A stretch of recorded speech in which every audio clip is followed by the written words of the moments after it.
My name is Krista Burch, and welcome to Estate Planning for Business Owners. Theme is separating myth from reality. So we're just going to go through some common situations and kind of compare, what the myth is versus the actual reality.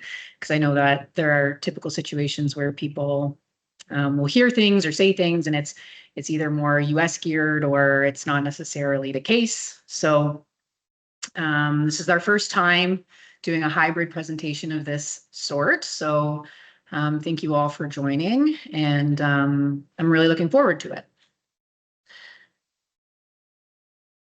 So we're going to get started. So that's me. Again, my name is Krista Burch. I'm a CPA CA. I'm also a TEP. So here at Bateman, we are trying to actively focus on a bit more estate planning because the reality is that it's really needed. There's a lot of wealth transfer coming up in the next couple of years, and people tend to focus a lot of their time in their business and not necessarily planning for their business and their families. So this is meant to be a taste. I don't think there's going to be anything in this presentation that's going to be, like jaw-dropping. I hope that it'll be a bit educational, and the point is to really drive home how important even the basic planning is. So I'll give you some examples of what could easily go wrong. And I'm just kind of hoping that each and every one of you gets a little nugget of something to take home to maybe review with your advisors or contact us if we can help you. So this is an overview of today's discussion. So we're going to go over what the reality of estate planning is. We're going to look at more the myth of maybe what estate planning is not, or what a small piece of it is not. The importance for business owners, especially who should be on your team. We're going to go through some case studies, which are really just, typical examples and kind of implications of the planning. We're going to look at estate administration tax, otherwise known as probate, which is what I will refer to it as, even though that's not what it's called anymore technically, but everybody refers to it as probate, and how Bateman MacKay can help. And then I'm hoping we'll have some time for some Q&A at the end. But I will say that if you have any questions, please send them through in the chat. We have Chris Picard here who is monitoring that. So we'll address questions at the end. If there's anything super specific that I am not able to answer, or I feel that it's maybe too specific for the entire group, I can send emails to address those questions separately. So the reality of estate planning. So really what we're looking at when we talk about estate planning, we're looking at protecting your family wealth. We're looking at managing your tax exposure. Tax is obviously, I feel like everyone's number one priority. It's creating a succession strategy. So what happens if, you passed away yesterday? What would happen to your business? What would that look like? We want to look at preserving the business continuity, right? So if you are removed from the picture, can the business survive? Ensuring assets pass according to your wishes, and providing clarity during those life transitions, right? So that typically involves, having discussion with family members, even though it might be awkward and some people don't like talking about money. I really can't stress how important it is to, at the very least, have preliminary discussions so that everybody's on the same page. What estate planning is not. So it's not just for retirees. It's not something that you should do when, you're 65 or 70. It really is something that you should be looking at as soon as you start to have a family and you start to have assets. It's not just for wealthy families. Everybody's opinion of wealth is different. And, if you have any form of assets, it should be something that you're reviewing. It's not just a will. If you have a will and that's all you've got, that could cause some issues if there aren't other planning points being addressed. It's not just something you do after a business sale once you've cashed out. Arguably, it's even more important to do before a business sale, because after the business sale, you're pretty liquid. So that's a lot easier to deal with than an entity that you hold after death. And it's not a one-time exercise. So this is something, depending on your life situations, that you should be revisiting. You should be looking at it for any major life events. So if you have grandchildren, if you move, if you sell a business, if you buy a business, if you add, a new asset class, anything, any type of change in your life, you should be revisiting your estate plan. And it's also not purely tax driven. I'm a tax accountant. I love to, minimize or save clients' tax wherever possible. There's good planning, but tax should never be the only driver, and it needs to be a fine balance of what makes sense for the family and how much tax we can, mitigate by doing an overall holistic, solid plan. So who should be on your team? I think that a lot of people, when they think estate planning, they just think of a lawyer, which is a great start. A lawyer is going to really help you to get that will and power of attorney in place. But in reality, it's a whole host of people, especially if you have a significant amount of wealth. So you should be working with a solid accountant. You should be working with a solid lawyer or lawyers, right? If you have a significant asset base, if you have complex entities, you may have more than one lawyer. You may be dealing with an estate lawyer for your estate, and you may be dealing with a corporate lawyer for your corporation. So they may work in tandem.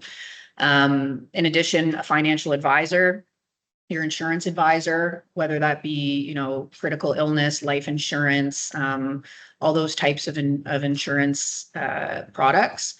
It obviously involves you, the business owner, and the family members. And we say where appropriate because this is discretionary. I always encourage those conversations early. But family members should know. If your intention is to leave the business to the kids, they need to know. Welcome. Very much. Yeah, no problem. So the importance for business owners, especially, I mean, everybody needs an estate plan, but business owners have a living, breathing entity. You have people that I'm assuming rely on you. You have employees. You may have corporate property. You have, vendors and suppliers and other obligations. So, a lot of business owners also have significant wealth tied to one asset. So it could be the case that you're not super diversified and all of your assets are in this one entity. And how are we going to deal with, equalizing the kids, making sure that there's a succession plan, all those fun questions. You have family members with different interests, right? You might have a child that lives in Australia and you have one in Ontario that wants to take over the business. Maybe you have kids that don't want to be in the business. Maybe you have kids with, marital issues or, half blended families, all those types of things. And when business is involved, you can have a couple people chomping at the bit wanting a piece. There's also key employee considerations, right? Like there's lots of business owners that don't have family involved, but they have really important key employees, and we might want to look at getting them involved. Maybe they are the succession plan. Succession challenges, meaning who's going to take it? If the kids don't want it, are you able to sell it? What's that going to look like if you pass away from an estate perspective? And of course, liquidity concerns on death.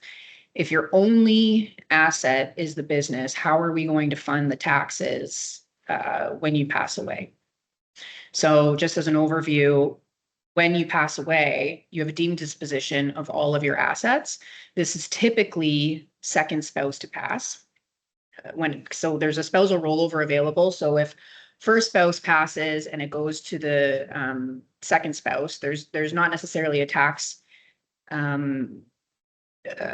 there's not a tax event at that time. However, there's still considerations for that because if your spouse has no idea how to run the business, that's one thing to address. But for the most part, liquidity is more of an issue on second spouse. So we have to look at how are we going to fund the tax? You would essentially have to pay a 25% tax because it's like disposing of your shares of your business. So registered accounts are income driven. Non-registered and business assets, real estate are capital gain driven. So your highest rate on income is 53%. Your highest rate on taxable gains or capital property is 26.5%. So we need to be looking at how we're going to fund those taxes if you don't have that cash sitting in an account. So just to go over the cost of waiting. So, potential higher tax liabilities. So not having proper planning in place, maybe there's something we could do today that will help your estate tax 15, 20 years from now. Forced asset sales, this is a big one. Because if you don't have the liquidity, like I was just referring to, and let's say you have a very significant holding in real estate and you passed away last year. Well, it's very common for people that are trying to grow a real estate portfolio to, say have bought a property in 2010 that was very cheap, use the equity to then leverage another property, and you may be highly leveraged on this real estate, but nobody's, planning on dying young or, having something happen. So if you're highly leveraged and now we are forced to sell, well, especially in the real estate market in the last year, people might be taking hits on those assets where they otherwise would not have wanted to sell them. Family conflict is a huge one. Kids say, I wanted this, I wanted that. Mom and dad never spoke to me about it. The business assets can be an issue. So it's always nice to, have those family discussions beforehand so that the family doesn't fall apart once you're gone. Business disruption, right? Like, can the business keep going on if you're not around? If there's disruptions, how are we going to, finance that? If you are the main driver and someone needs to come in and fill your shoes, how long is that going to take? Is it even possible for that to happen? And reduce flexibility, right? Once we're in a certain spot, you can't really do much at that point. Sometimes there's planning, rarely, but it's always best to kind of do it in advance to put you in a better position. So we're going to start getting into the actual nitty gritty of it. So everyone should have a will. I think everyone knows that. Everyone should have powers of attorney, both financial and health. And one note I will say on this is be careful who you choose for your powers of attorney and also your trustees of your estate or your executors of your estate. People tend to want to, keep it even with kids. If they've got two kids, they're both the executors and they're both the powers of attorney. It's not equal isn't always fair. I love that line because if you have a child that is, I'll say very type A, very numbers oriented, they'd make a great financial power of attorney. If you have a nurse or a doctor as a child, they'd probably make a great attorney for health, right? Like your personal care attorney. If you have a kid that lives in Australia or, even BC, a personal care attorney, they might not be the best choice because they're not around to make quick decisions. So playing on the strengths of your family members is really important here because if you take somebody that's very strong in the arts and you put them in a financial position where they're just going to be overwhelmed, it's not going to go well for them because they're not going to understand it and they're going to struggle and they're going to be stressed out. So just having a bit of consideration on who you select and then having those conversations with your kids, if it is the children, other than your spouse, obviously. I think the first choice is always people's spouse, but the second choice is going to be the kids. Having those discussions and kind of explaining like, here's why we did this is always a benefit. And then people aren't like, well, why did you choose her and not me? Everyone should have a listing of assets and their locations. So when you make a will, a good lawyer will get a preliminary, like what bank accounts do you hold, that type of thing. But obviously your situation evolves and you should always keep a standing list of assets, accounts, things that you hold. And with that, there should also be passwords and account details. So It makes it very hard if, people don't know your email password. You don't need to give it to them today, but just say, hey, there's a copy with the will. This is where the will is. And if you need it, go in this drawer. That's, everything's there. One issue now, I think, in the modern day world is this dual authorization. Now you need, the cell phone as well, because everything needs a second code or text message. So that's just also something to consider, that if you want to easily access accounts, you may have to deal with dual authorization. But this really, really helps your executor if you have a listing of all the assets, because otherwise they're going to be going through the lawyer, and the lawyer only has so much reach, right? They can put out ads for creditors and those types of things, but they're not necessarily going to find a self-managed online portfolio. So if that's not written down, your family may miss it. If everything's, online and there's no paper mail coming to the house, that's very difficult for somebody to know about. And then obviously you need a competent professional team. And I say competent as the emphasis. It shouldn't be a one-stop shop. Like, everybody should be working in tandem and everyone should be on the same page because it's important. I am not a lawyer. I will say that right now. I am not a lawyer. I know little bits, but even the things that I say, it is not advice. I always have an actual lawyer, a state lawyer, confirm my thoughts, deal with the client directly. I'm also not a financial advisor. I'm not going to tell you what stocks to invest in. I'm not going to tell you, I have an idea of how the tax rates will work, but those are conversations for you and your financial advisor. So everybody working in tandem, that's the secret sauce. So we're going to get into a couple case studies. I don't know what I'm blabbing. So we're going to get into a couple case studies. So case study one. So this is the first two case studies are really just to explain like what could go wrong if you don't have the fundamentals. So you have a husband and wife, and the husband works, the wife does not. The husband has a stroke and he's stable, but he has lost mental capacity. The husband does not have a power of attorney and, needs considerable care. And the wife is low on cash. And, with compiling medical costs, she wants to sell the marital home. It's too big for her anyway, and she could really use the cash to help. So can she sell the house? That's the question. It's their marital home. It's in both of their names. Can she sell the house? Oh, I didn't give you an answer. I'm just going to tell you the answer. So the answer is no, she can't. So he, without a power of attorney, he has to sign off because he is on title. So what she would actually have to do is she would have to go to the court and apply to basically be the guardian, I guess, would be the term. And then once she goes through that process, then she could sell the house. But that is a lot of stress and time that she probably doesn't want to spend. So having a simple power of attorney that was in, the wife's name would have made this much, much easier on her.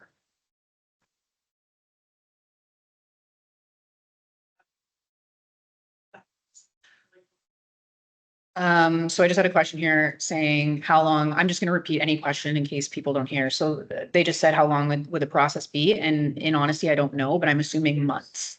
I would say months, not necessarily years, but 6. I got a lawyer in the room, so that also helps. So he came as backup. So yeah, 6 months, but that's a long time. Like, if you're low on cash and that's not your main priority, right? Like, you're trying to care for your spouse. So considerable amount of time and just stress and not knowing what to do or how to do it, and legal costs, and yeah. So case study number 2, husband and wife are married. They have 3 children. The husband passes away without a will, and his assets, so not joint assets, but his assets. So we'll say he has a non-registered portfolio for $4 million. Who is legally entitled to those assets?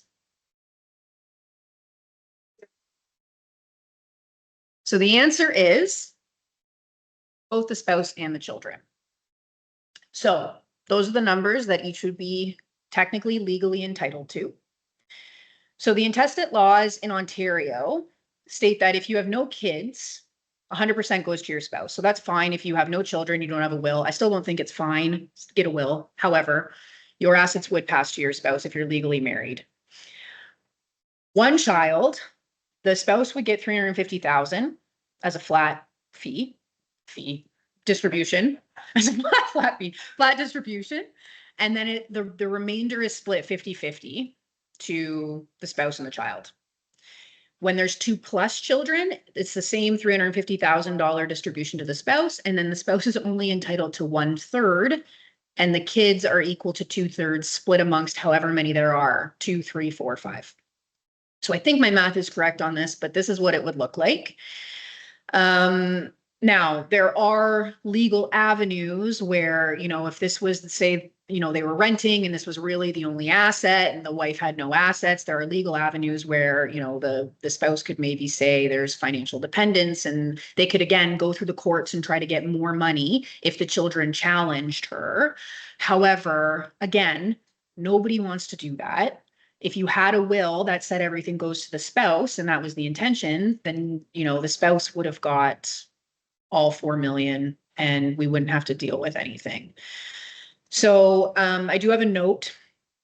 So this doesn't include basically like joint assets. So if you have joint bank accounts or right of survivorship assets, like the marital home, that would not be included. But if you have a non-registered portfolio, like I mentioned, or a corporation would be an example. Imagine how messy that would be if the main asset was, 10 million bucks in a corp and the wife is only entitled to 1/3, but there's no liquidity. And the kids are like, hey, mom, I want my 2/3. Like, what would happen? So getting that will, if you want everything to go to your spouse, is very important.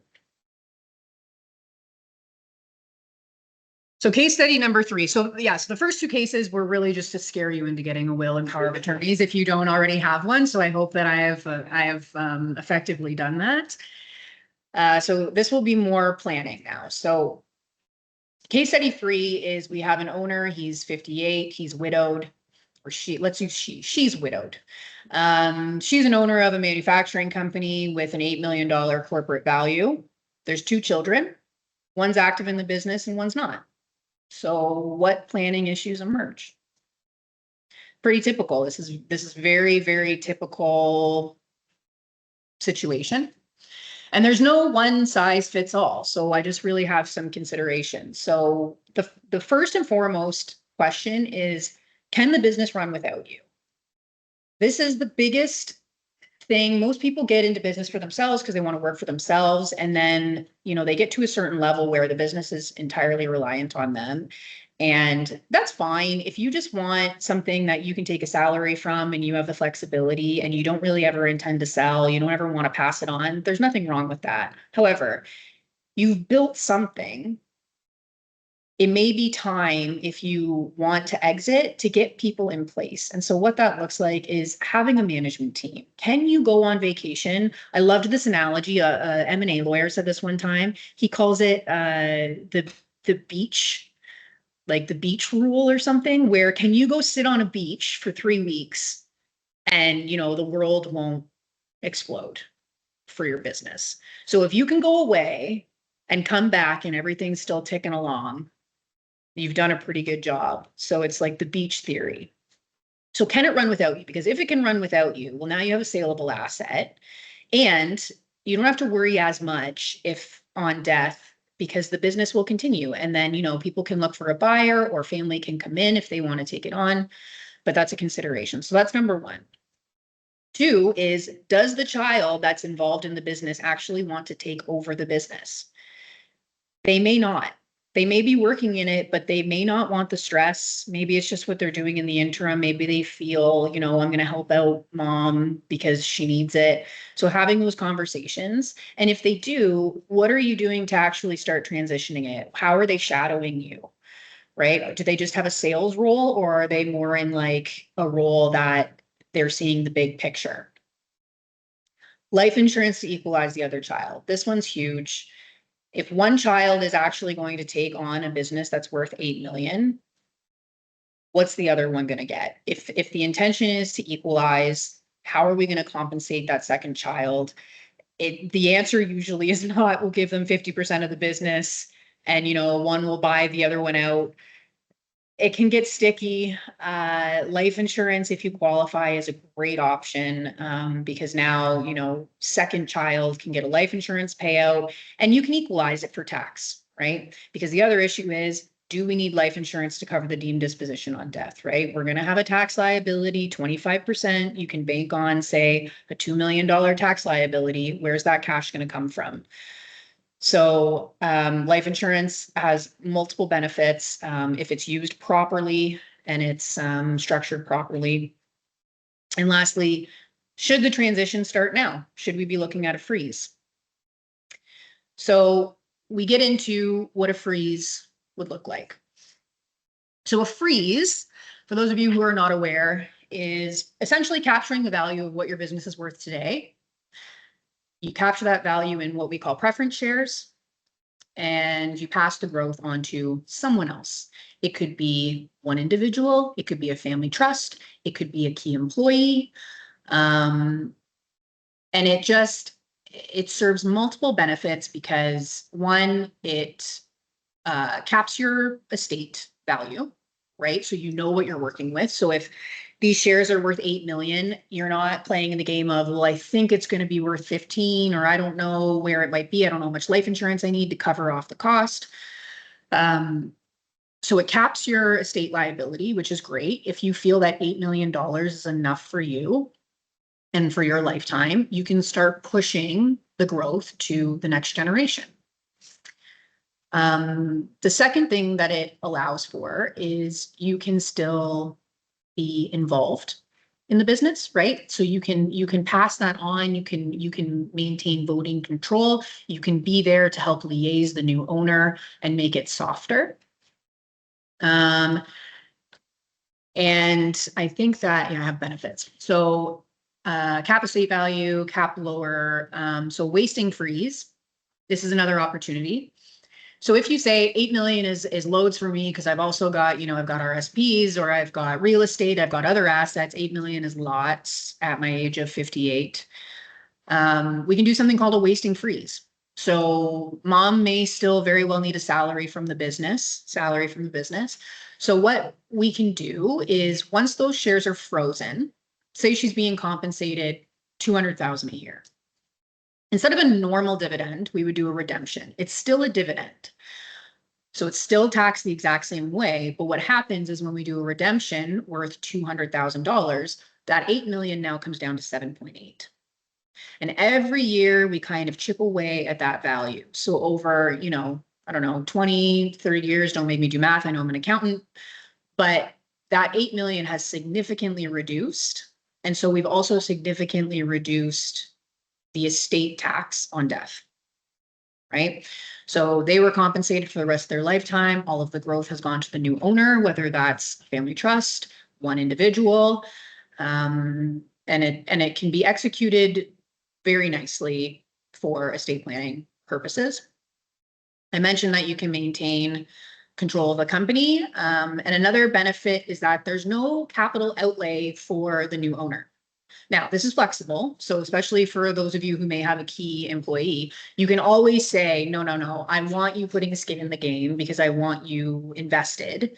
But it does give you the option to, make them subscribe for $1 or $10, which is essentially nothing. They get all of the growth.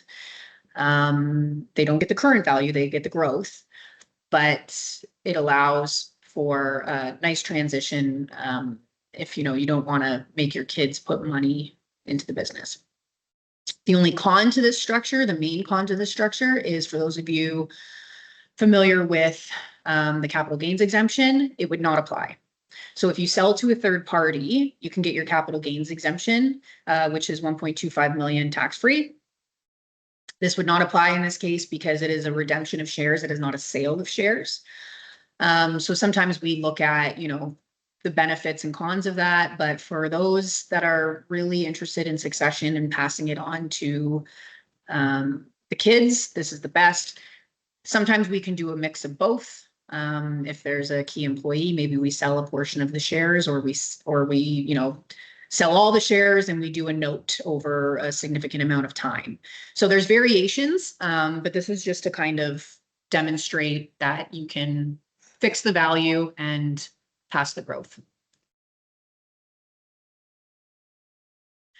So this is the last case study. So we have a business owner with no spouse, $10 million business value, 10 million in RRSPs, 2 children. One is active in the business and we've had the conversations. They want the business. Great. One child is listed as the beneficiary of the other child is listed as the beneficiary of the RSPs. And both children are listed as joint executors of the estate. So what planning issues emerge? So from the business owner's point of view, we may look at this and say, this is great. I got a $10 million asset going to one child. I got a 10 million asset going to the other child. This is great planning. We didn't consider tax. So what actually happens in this situation? So you have tax on the business shares, so $2.5 million. You have tax on the RRSP or the RIF, which is going to be approximately $5 million. And so you have a total tax liability of 7.5. So RRSPs, this gets really muddy. So this is an example on why structuring things is so important, because RRSPs are not actually part of the estate. When you name a beneficiary, and we'll talk about this with probate, but when you name a beneficiary on an account, whether it's life insurance or registered accounts, they flow outside of the estate. That's why they avoid probate. So they don't actually go into your estate. So in this case, we have a $10 million asset, which is the business. The RSPs move outside. And then it's, well, where do we get the cash? Technically, the RSPs are already in the hands of the beneficiary. Now, in this case, both executors are, or both children are executors. But basically, the moral of the story is the planning did not go as planned. We have to come up with $7.5 million. And now we have 2 kids that are essentially going to have to battle it out, right? So the one that has the cash might fund the taxes because they have liquid assets, but that's not fair because they're going to be left with $2.5 million while the other has a $10 million business. So now they're left battling it out. Can the $10 million business owner get financing to pay out the sibling? And it gets messy. So planning did not go as planned. In this case, we should have considered some life insurance because we should have factored in the cost of tax to equalize the kids. So estate administration tax is about the extent of my AI as I made this this pretty little picture with AI. Anyway, so probate is the Ontario tax. It is essentially 1.5% of your assets on death. It is tiered for smaller amounts, but for the most part, it's 1.5%. And the gift that I have here basically says, do not let probate wag the tax planning tail. For some reason, people love trying to avoid probate, and it is such a small portion of tax. Now, do I want you paying probate for no reason? Absolutely not. So the low-hanging fruit is, 1, get a secondary will for your business. So for those of you who are not familiar with secondary wills, it's a special type of will in Ontario that allows for a certain type of property. So if you have business shares, that's the main use, I would say, when you have like a private corporation shares. A secondary will does not need to be probated. So that can save you 1.5%. The other things are like if you have a substantial art collection or significant like jewelry, there's other things that can qualify for secondary will, but for the most part, people use it for private shares. And beneficiary designation. So like I said, anything that's a registered account, so an RSP, a RIF, a TFSA, Life insurance policies all can have designated beneficiaries. And so you want to have those because then they flow outside of the estate and can go direct to the beneficiary. Lawyers can also do something if you're worried about equalization in the estate. Because let's just say, I don't know, you leave the RSPs to one kid and then, this kid gets something and then the rest is 50%. There's something called a hodgepodge clause. I can never say the word, but it's something to that extent. That basically says all of the assets, whether they're in the estate or whether they were owned previous to death, can essentially be equalized. So lawyers can work with you on that to make sure that the kids are equalized if that is your intent. And one note on the TFSAs that not everybody is aware of, so I like to mention it. There are beneficiaries of TFSAs, and then there are successor holders. So successor holders can only be your spouse, but the difference is if spouse one passes away and spouse two is the beneficiary of the TFSA, that account will need to be closed down within 30 to 90 days. I can't remember, but within a pretty short amount of time, it needs to be closed down and liquidated. There's no tax because it's a TFSA, but it will need to be closed because you're the beneficiary. If you are the successor holder, and again, that's only spouses, the account can stay open. And that's very valuable. You cannot contribute to it, but whatever is in that account can continue to grow tax-free. So it's a huge difference versus shutting it down. So for any of you that have TFSAs, if you are not listed as successor holders of your spouse's TFSA, you should do that because you can keep the account if you are a successor holder. For those of you super keen on avoiding probate, I am going to go over alter ego trusts and spousal trusts super quick. I will say as a caveat that these are not common planning. Typically, it's very wealthy individuals or very specific situations, and I can give you a situation kind of for each. But typically with an alter ego and a spousal trust, they're well, I guess a joint spousal trust. You'd have to be, spousal trust will kind of carve out, I should say joint spousal trust here, but you make them while you're alive. So they're an inter vivos trust, and you have to be over the age of 65. So an alter ego trust is for yourself, and a joint spousal trust would be for like you and your spouse. So no one can encroach on the capital of the trust or receive any income other than the individual or their spouse, in the case of a joint, for their lifetime. And then the trust would have contingent beneficiaries who would likely be the children that are entitled to the capital once the individuals of the trust have passed away. These trusts avoid probate. They are also private, whereas a will is public. I don't know anybody, I've never encountered anybody that's looking up a will, but technically it is a public document. So anybody that is like super, super intent on privacy, this is an option.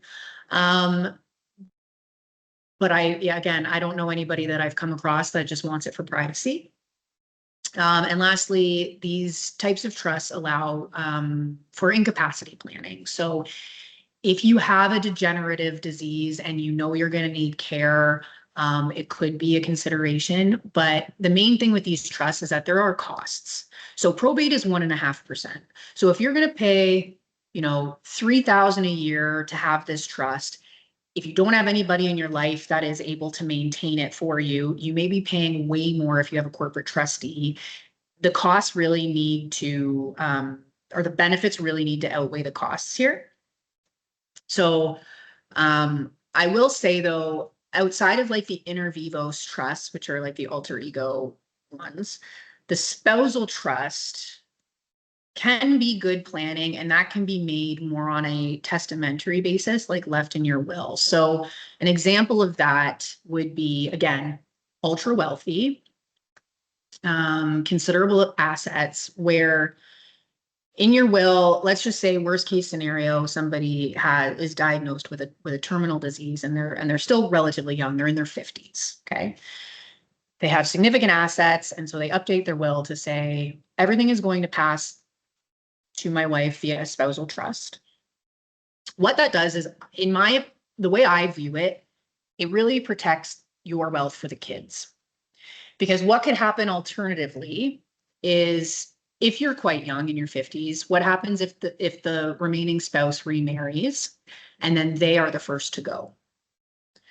In that situation, you could end up with this third party that now owns all of your wealth and your kids get cut out.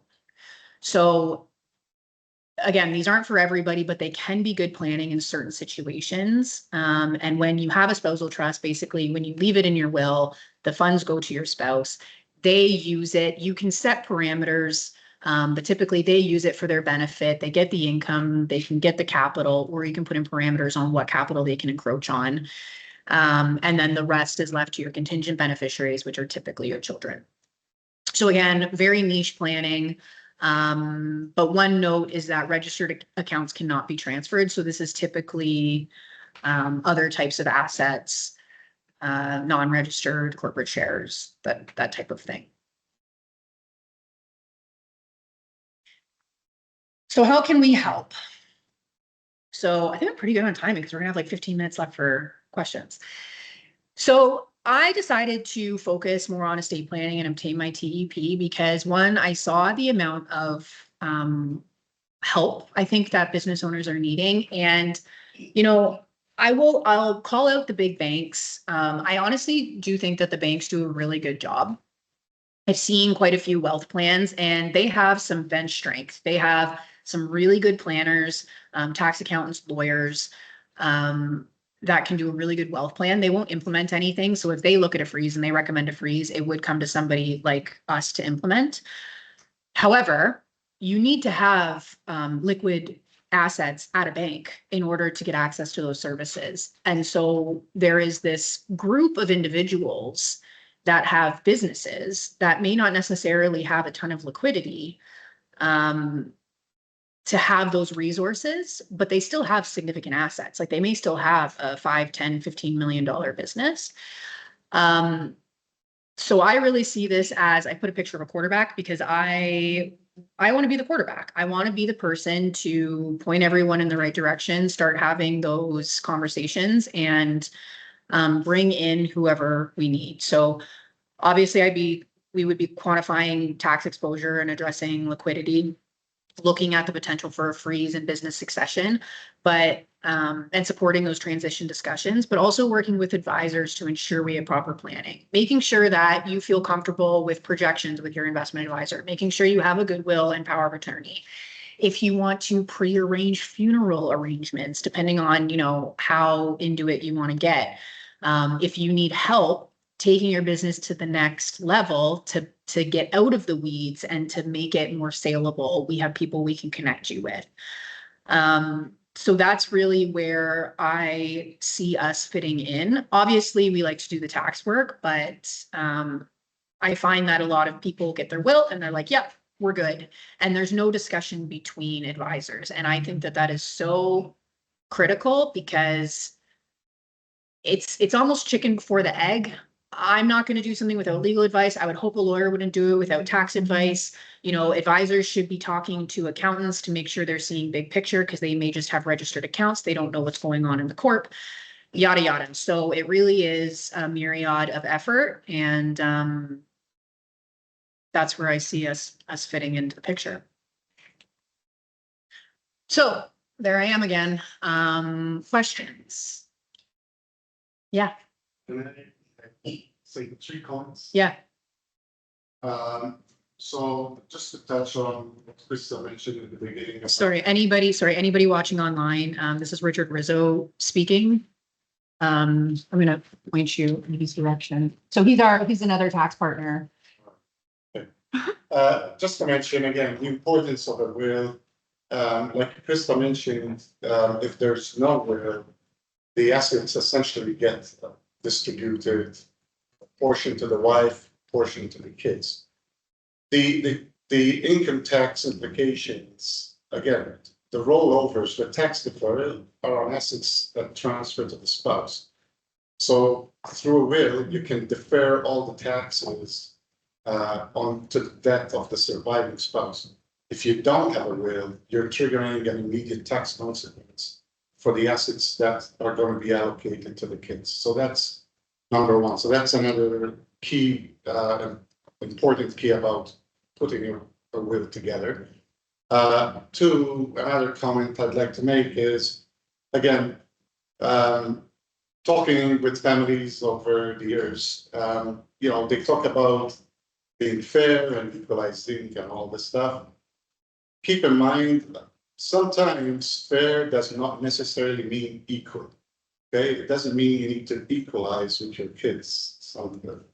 Fair is not equal. Sometimes it is, sometimes it's not.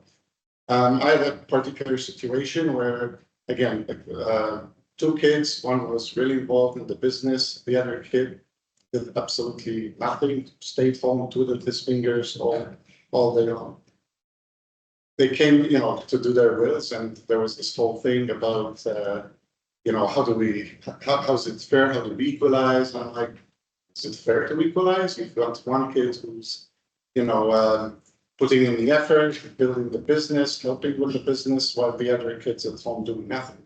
Maybe the one kid should get more than the other.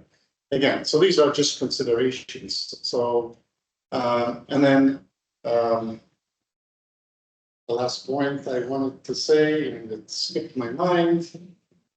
I lost it. Anyways, okay. He'll remember and we'll go back. Okay. Questions? We had a couple come in. Okay. Registration. Okay. Do you want? Yeah. So one of the questions pre-webinar was when is a good time to bring in your kids? And into the company. And in typical tax fashion, I always say it depends. And so, but the reality is when everyone is ready. So when the kids come in, anytime you're bringing a new shareholder in that's related, you're going to have to freeze the company unless they are paying fair market value to buy in, especially when they're related. So you're going to have a freeze at that time. And you have to freezes are flexible. You could freeze your shares and then make the business 50-50 going forward if that's what you wanted. Typically it's more common to freeze you right out and then have new 100% go to someone else. But when I say when ready, I mean, are you financially ready? Is the business at a place where you feel that the value is enough for you to live off of? Is your child ready? Like, are they already involved? Do you want to relinquish ownership to them? Are they ready? Do they want it? Is the business ready? Right? Like, how is that going to work operationally? Is the kid going to come in over top of key employees? Like, all those types of considerations should be, thought of and discussed. But, from a tax perspective, you would look at it as, is it worth more than what you need? And then you would potentially freeze and bring in the kids. That's not always the answer though. Family dynamics really play into it, but I would say that's the best answer I can give. Yep. Yeah. So is there a certain spot where you? Yeah. So the question was, I'm assuming in your case you're unmarried because you said you're getting married. Okay, so you're common law. Almost common law. Okay. So the question was, I'm young and I don't have a ton of assets and I'm not married. When should I consider a will?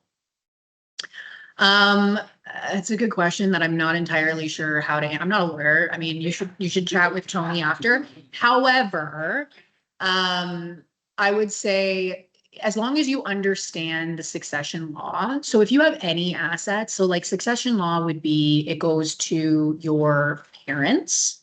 And if your parents are not around, it would be split between your siblings, and then it kind of trickles out.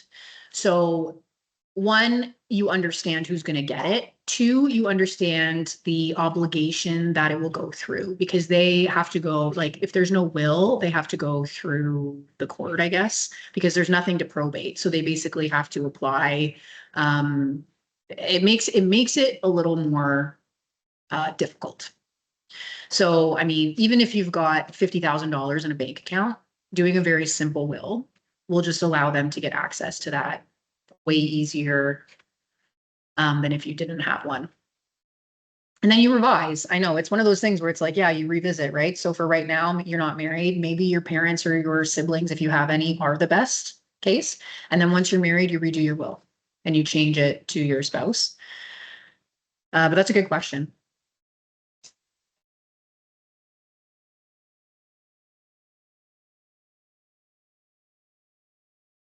How to shop for a good, yeah, that's a good question too. So the question was, how do I choose, like, how do I shop advisors? It's tough. I would say the people that you know will probably have the best referrals. Go to somebody that you trust. um you know, typically lawyers practice in like 2, maybe 3 areas. Lawyers that do absolutely everything under the sun, I would avoid. Like if you've got somebody that does IP law and also estates and also real estate and also corporate and also, you know, like the laundry list, I would maybe not use them.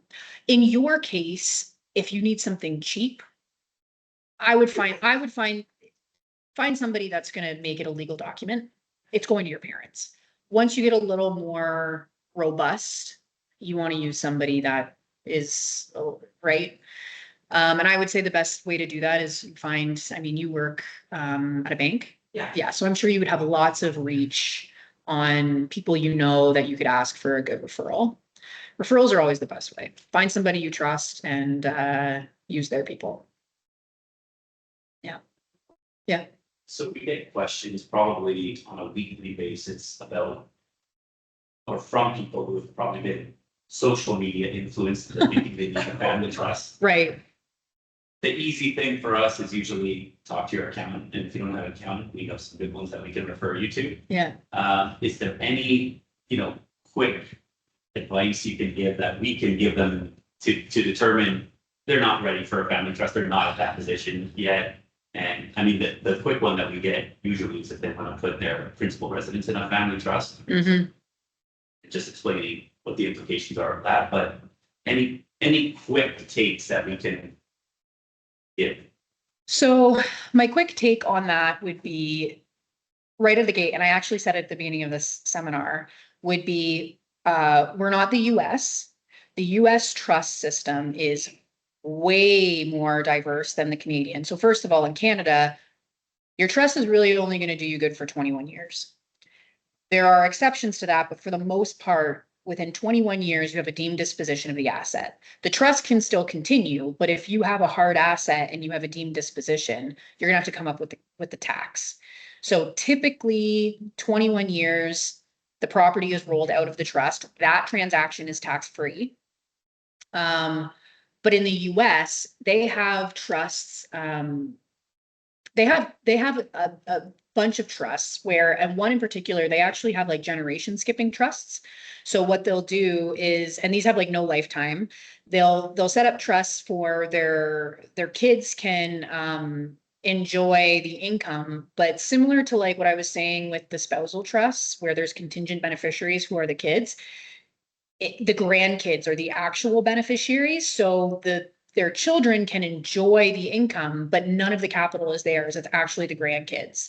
So they have like these intergenerational trusts. And that's why when you hear about like, oh, I have to protect my wealth, I have to put it into a family trust, it's usually US estate planning. And that's even more significant because their estate tax, ours is a deemed disposition based on marginal rates. The US estate tax it's now a $15 million exemption where you pay no estate tax. Anything over that is 40%. And it's not like I own a building worth 2 million and I have a cost of 1.5, so I have a $500,000 gain. It's like 2 million is subject to 40%. So that's why it's really popular planning. When you're looking at if they need a trust, my question would be why? And there's kind of a couple avenues there. If they are looking to do a freeze, I would never really ever tell people to put their principal residence in a trust because there's things that can just, yeah, I just wouldn't, because it's tax-free, you'll pay some probate, but it's not huge. Once for the principal residence and trust, you lose the principal residence. Yeah. So Rich, if anyone can hear, once you put the principal residence in the trust, you'll lose the principal residence exemption. But if they're doing it for corporate planning, maybe. I would say it depends on the value again. If they're looking more for income splitting, then they might be looking more for a prescribed rate loan trust. So if you know why, it can help, but it's kind of not cookie cutter. But I would say the big driver home there is like you're not gonna build generational wealth with a trust in Canada. It's just not how it works here, unfortunately. Any other questions? There's one there about transferring TFSA contribution rate.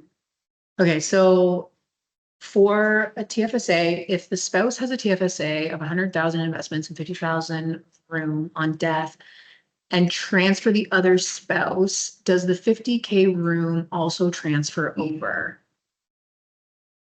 No.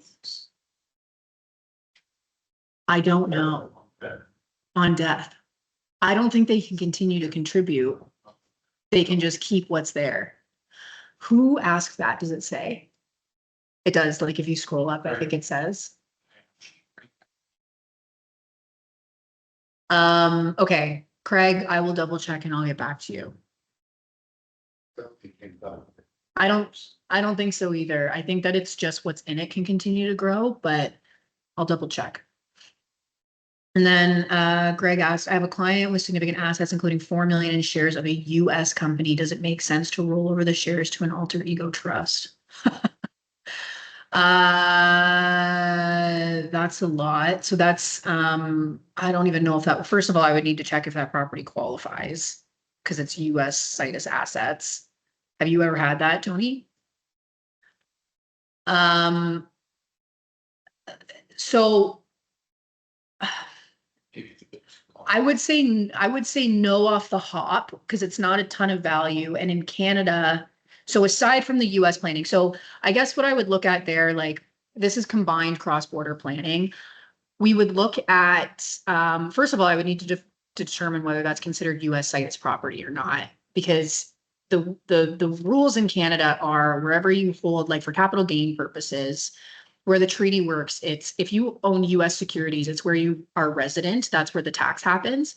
However, if it's deemed to be US situs property, it may require a US tax filing, even if there's no tax. That being said, if it's US situs property, you may need to be considering US tax estate, because if the same individual has significant assets, like say $30 million of assets in Canada, the exemption will be prorated. So the US will still look at all assets, I believe, and prorate the exemption for that if it qualifies. But that would need some research, which we can look into.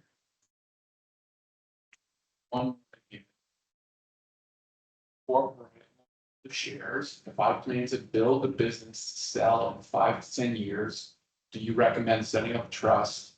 Who would own the shares in the business so that at time of sale, each shareholder can take advantage of the tax exemption at sale? Great question. Yeah, this is our bread and butter planning. So the answer is yes. If you are building a business, so there's a myriad of considerations here. One, growth needs to accrue to the trust. So that's why we say planning in advance is so important, because if you grow a business to 10 million and you're ready to sell for 10 million, you can't bring a trust in that time, because growth needs to accrue to the trust in order for the trust to sell the shares. So setting it up with a family trust from the start, if the intention is to get out under 21 years, is good planning. Two, when the trust sells the shares, all of the beneficiaries can utilize their exemption if the trustees allocate that gain to them. So you have the opportunity to multiply the capital gains exemption amongst all of the beneficiaries. You could personally hold voting shares. So we call them skinny voting shares. So they have no value and they have all the votes. So you would potentially hold, 10 of these shares that are 1,000 votes each. The commons would be held by the trust. The trust has like no votes. So you control the company, but the trust gets all of the growth. You could also be a beneficiary of the trust so that you can utilize your capital gains exemption. The other thing that is very important if you want to sell your business shares is what we call purification. So 90% of the assets at the time of sale need to be an active business. So if you are sitting in a $10 million business and you have 3 million of cash, you're offside. You have to get the cash out of the company. And if you own the shares personally, that's a big fat dividend. So nobody wants to be taking $3 million of cash into income in 1 year. I mean, some people do, but typically if your business is worth 10 million, you're probably not looking to do that. So with a trust structure, it actually allows for a corporate beneficiary company, and that allows us to purify the operating company. So we can pay a dividend from the operating company to the trust, allocate it to the beneficiary corp. That dividend, because it's corp to corp, will typically flow tax-free if you only have active business income in the operating company. So you can get cash out in beneficiary company. That's where you do your real estate investing, your investment accounts, you have all the other stuff. And then that's your creditor proofing essentially. And then your operating company just keeps the cash you need to operate and you keep it clean. And then when you go to sell, trust sells the shares, get your capital gains exemption. It's probably the best structure we can recommend. So if you're looking to do something like that, you can reach out. We're out of time. Okay, well, I hope everybody got at least something out of this. It was pretty basic. I know we didn't get into like super complex examples, but thank you for attending.